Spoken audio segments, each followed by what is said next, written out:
Let's have an overview of the last 2 days of this great holiday of Passover. When the Torah unveils the mitzvah of Passover, it describes this holiday as extending for 7 days. It also designates that the first and the seventh days are considered sacred days, similar to the Shabbat. Outside of Israel, this results in an 8-day holiday, with the first 2 and final 2 days as sacred days. Now, in modern times, the first 2 days gets all the attention. That's when we celebrate the Seders. Nevertheless, we should keep in mind that the final 2 sacred days hold their own. Allow me to explain, because they convey a message no less important than that of the first days. On the 7th day of Passover, if we were to gather for prayers, obviously today we're not doing that, but if we went to the synagogue, in normal times, we'd read the biblical account of the splitting of the sea, the splitting of the Red Sea. Why do we read this story on this day? Because the 7th day of Passover is the anniversary of this miracle. The Jewish people left Egypt on the 15th day of Nisan. Pharaoh then decided to pursue them and bring them back as slaves. To this end, he trapped us against the sea. On the morning of the 21st of Nisan, the Jewish people, per God's command, marched into that sea, and the rest is history. So we were saved when the waters parted and the Egyptian army was vanquished by the returning sea. This event that we celebrate on the 7th day of the holiday completes the Exodus. We rejoice on the 15th of Nisan over the Exodus. That's the first day of Passover. But the fact is that Egypt remained a threat and could and did continue to harass us. The completion of Exodus was only realized once the Egyptian army was destroyed at the sea.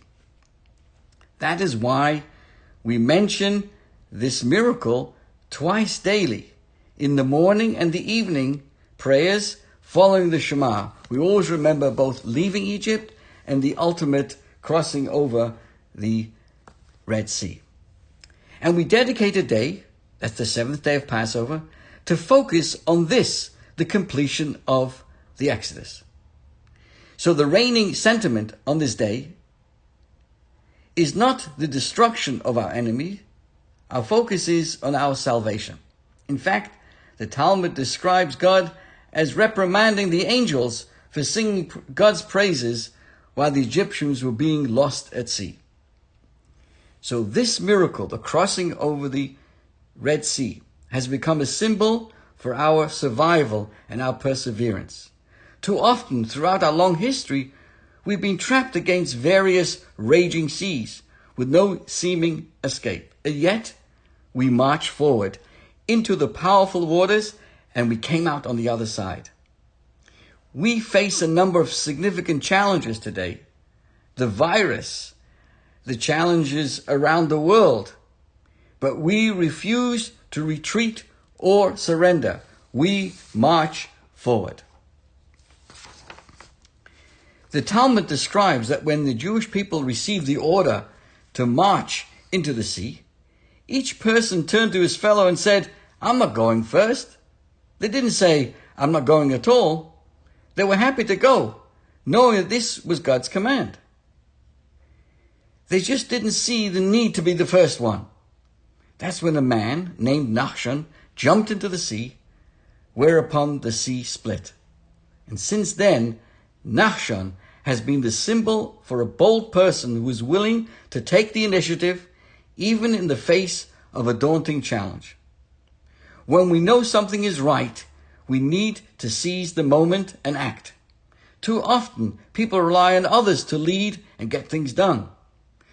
So we celebrate the story of the splitting of the sea, reminding us to overcome that tendency. So during this current COVID-19 crisis, we have seen a number of people, especially in the medical field, acting with this attitude. And it's really a pleasure to behold. and we wish them well. That's the 7th day of the holiday. The 8th day, the final day of Passover, which this year is on Thursday, April the 16th, also helps us to appreciate what the 7th day is all about. In the synagogue ritual, typically on the 8th day, we include some of the most famous biblical verses that talk about the wolf shall live with the lamb, and the land shall be full of knowledge of God as the waters cover the sea. The theme of this day is all about the future. Too often, people think that Judaism is being stuck in the past. We commemorate events of the past. We keep the traditions handed down from the past. In fact, let us make it clear to ourselves, Judaism is forward-looking. It has a certain vision for the world and shares this vision with anyone willing to listen. And we hope, in the spirit of Nachshon, in order to be able to bring this about. Now, this vision that we read, and it's the theme of the last day of the holiday, speaks about the sheep lying down with the lamb. There'll be the end of hatred, of animosity one against each other. The concept of the knowledge of God will be filling the world. There'll be a reawakening of genuine spirituality. And of course, security and peacefulness, the land of Israel and around the world. The redemption from Egypt introduced the concept of redemption to the world. But the full flowering of this concept has yet to take shape. It's not over, as they say, until it's over. Many problems still plague our world. So we celebrate the first days of Passover, marking the founding miracle of our people. But our story cannot end there. Our world requires a second and, of course, a complete redemption. So having marked the first redemption on the first days of the holiday, on the final day of Passover, we celebrate our destined future. We don't think of this as something in the distant future. We hope and pray and have the right to assume that this future is just around the corner. Indeed, there's a Talmudic tradition that the month of Nisan is particularly conducive for the redemption. Our world has seen such drastic changes in the recent months and years, making us used to this concept of sudden change. And all of us desiring an experience that's going to be absolutely good for all of us. So allow me to summarize. On the 7th day of Passover, we celebrate the completion of our exodus in the past. And on the 8th day, we celebrate our exodus into the future.